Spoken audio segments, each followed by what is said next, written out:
Ushauri kwa kijana: fanya kazi. Fanya kazi. Kama ulizaliwa mtoto wa kiume, fanya kazi. Lakini kama ulizaliwa mtoto wa kike pia, create your own value.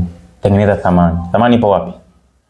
Ni kwenye kujitengenezea kipato wewe mwenyewe bila kutegemea mtu yoyote, sio mwanaume wala sio wazazi. Fanya kazi. Life is not fair.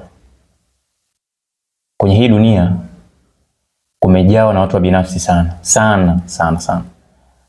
Na wala usitegemea aliyekutoa jana kwenye shimo na leo atakutoa tena. Kuna baadhi ya watu huja na kuondoka kwa majira.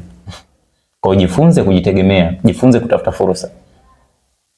Usimtegemee mwanadamu hata kidogo. Yaani usimtegemee kwamba eti huyu kwa kuwa jana alinipatia pesa ya kula na leo atanipatia tena. No.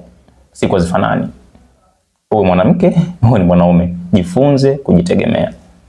Mwanamke ambaye anajitegemea ana value, ana thamani.